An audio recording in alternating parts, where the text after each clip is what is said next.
Il est certain que ce n'est pas une réforme de l'UNEDIC qui constitue en elle-même l'alpha et l'oméga d'une politique de l'emploi.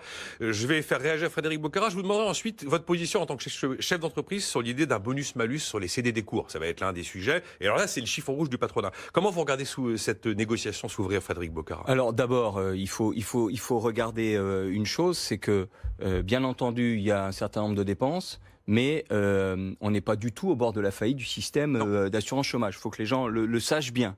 Donc on est même probablement en 2019 un léger excédent, équilibre. Donc on est en position de faire quelque chose, dans un sens comme dans l'autre.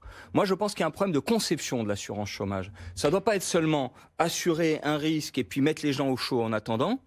Ça doit être quelque chose, un outil au contraire très positif, non pas pour reprendre tout de suite n'importe quel job, mais pour améliorer les capacités et donc des dépenses de formation. Et la conception de la formation doit être au cœur. En réalité, on devrait avoir une régulation qui ne passe plus par le chômage au sens de privation d'emploi, mais par la formation, développement des capacités. C'est un peu l'idée des lois professionnelles de Muriel Pénicaud.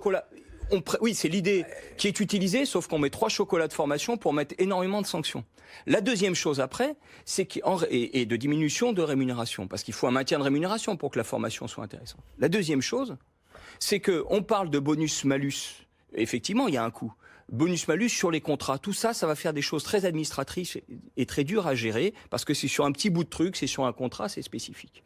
Il faut au contraire appuyer sur la politique d'emploi, donc favoriser une bonne politique d'emploi, donc un bonus-malus sur la politique d'emploi de l'entreprise. Qu'est-ce que ça veut dire, un bonus-malus sur la politique? C'est-à-dire baisser le taux de cotisation sociale quand la masse de salaire et quand l'emploi augmente, et augmenter le taux de cotisation sociale quand il y a suppression d'emploi et quand il y a diminution de la masse salariale. C'est l'idée de Pierre Cahuc, ça, en fait. Non, Pierre Cahuc... Il défend un peu cette idée pollueur-payeur et effectivement d'avoir une cotisation qui varie en fonction... Oui, mais lui... Il y a cette idée-là, effectivement, mais à masse inchangée. Or, si on dit qu'il y a besoin de beaucoup de dépenses de formation, il faut augmenter la masse. Et donc, pour ça, il faut un troisième élément. Il y a la question du coût du capital. 300 milliards de prélèvements par les dividendes et de prélèvements bancaires sur les entreprises, c'est considérable. Il faut aussi baisser le coût du capital. Et là, une politique d'accompagnement qui va bonifier les dépenses de formation quand elles sont empruntées, qui va bonifier les investissements qui créent les emplois. Donc là aussi, une politique proactive, comme on dit, qui va donc baisser les coûts du capital pour d'autres dépenses de développement. Ça peut être du capital matériel et de la formation. Donc il y a comment l'UNEDIC peut permettre d'enclencher cette nouvelle logique qui, à mon avis, est devant nous. C'est ça ce qu'il faut voir.